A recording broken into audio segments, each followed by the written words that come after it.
ವೀಕ್ಷಕರೇ ಪ್ರಣಾಮ. ವಿಶ್ವ ಪ್ಲಸ್ ಟಿವಿಗೆ ಸ್ವಾಗತ. ವಾಲ್ಮೀಕಿ ನಿಗಮದಲ್ಲಿ ನಡೆದಿರುವ ಹಗರಣದ ವಿಚಾರಣೆಯ ದಾರಿ ತಪ್ಪಿಸಲು ಅಮಾನತುಗೊಂಡ ಅಧಿಕಾರಿಯನ್ನು ಬಳಸಿಕೊಂಡು ಯತ್ನಿಸಿದ ಸಿದ್ದರಾಮಯ್ಯ ಸರ್ಕಾರಕ್ಕೆ ಚಾಟಿ ಬೀಸಿದ ಹೈಕೋರ್ಟ್ ಇಡಿ ಅಧಿಕಾರಿಗಳು ಸಲ್ಲಿಸಿದ್ದ ಅರ್ಜಿಯ ವಿಚಾರಣೆ ನಡೆಸಿ ಇಡಿ ವಿರುದ್ಧ ದಾಖಲಿಸಿದ್ದ ಎಫ್ಐಆರ್ಗೆ ತಡೆಯಾಜ್ಞೆ ನೀಡಿದೆ. ನ್ಯಾಯ ದೇಗುಲದ ಈ ಕ್ರಮವನ್ನ ಸಮಾಜ ಮೆಚ್ಚುವಂತಾಗಿದೆ. ಹೈಕೋರ್ಟ್ ಯಾವ ರೀತಿ ಸರ್ಕಾರವನ್ನ ತರಾಟೆಗೆ ತೆಗೆದುಕೊಂಡಿದೆ ಎಂದು ಹೇಳುವುದಾದರೆ, ಸಮಾಜದಲ್ಲಿ ಕಾಲಕಾಲಕ್ಕೆ ಅವ್ಯವಹಾರಗಳ ಪ್ರಕರಣ ಬೆಳಕಿಗೆ ಬರ್ತಿರ್ತವೆ.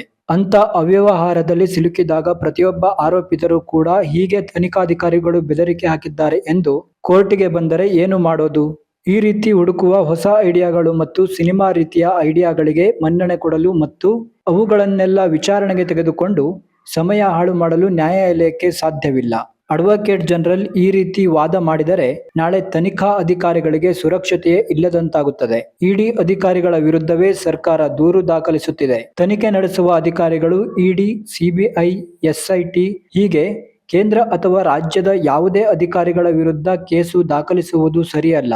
ನಿಮಗೆ ಆಕ್ಷೇಪವಿದ್ದರೆ ಇಡೀ ಪ್ರಕ್ರಿಯೆಯನ್ನು ಪ್ರಶ್ನಿಸಿ ಎಂದು ಸರ್ಕಾರದ ಕಿವಿ ಹಿಂಡಿ ಕೋರ್ಟ್ ತರಾಟೆಗೆ ತೆಗೆದುಕೊಂಡಿವೆ. ಇದೇ ಪ್ರಕರಣಕ್ಕೆ ಸಂಬಂಧಿಸಿದಂತೆ ಇನ್ನೊಂದು ಮಹತ್ವದ ಬೆಳವಣಿಗೆಯಾಗಿದೆ. ಆ ಬೆಳವಣಿಗೆ ಏನೆಂದರೆ, ಎಸ್ಐಟಿ ನಡೆಸುತ್ತಿರುವ ಪ್ರಕರಣದ ತನಿಖೆ ಕೂಡಲೇ ಸಿಬಿಐಗೆ ವಹಿಸಿಕೊಡಬೇಕು ಎಂದು ಯೂನಿಯನ್ ಬ್ಯಾಂಕ್ ಆಫ್ ಇಂಡಿಯಾ ನ್ಯಾಯಾಲಯದಲ್ಲಿ ಅರ್ಜಿ ಸಲ್ಲಿಸಿತ್ತು. ಈ ಅರ್ಜಿಯನ್ನು ಆಲಿಸಿದ ಕೋರ್ಟ್ ರಾಜ್ಯ ಸರ್ಕಾರ ಮತ್ತು ಸಿಬಿಐಗೆ ನೋಟಿಸ್ ನೀಡಿದೆ. ಅಲ್ಲದೆ ಸಿಬಿಐ ಈ ಪ್ರಕರಣವನ್ನ ತನಿಖೆ ನಡೆಸುವಂತೆ ಸೂಚನೆ ನೀಡಿದೆ. ವಿನಾಕಾರಣ ಕೋರ್ಟ್ ಮೆಟ್ಟಿಲೇರಿ ಸಿಎಂ ಸಿದ್ದರಾಮಯ್ಯ ಸರ್ಕಾರ ಭಾರಿ ಮುಖಭಂಗಕ್ಕೆ ಒಳಗಾಗಿದೆ. ವಿಚಾರಣೆಗೆ ಒಳಪಟ್ಟ ವಾಲ್ಮೀಕಿ ನಿಗಮದ ಬಹುಕೋಟಿ ಹಗರಣದಲ್ಲಿ ಸಿಎಂ ಸಿದ್ದರಾಮಯ್ಯನವರ ತಲೆದಂಡ ಆಗುತ್ತಾ?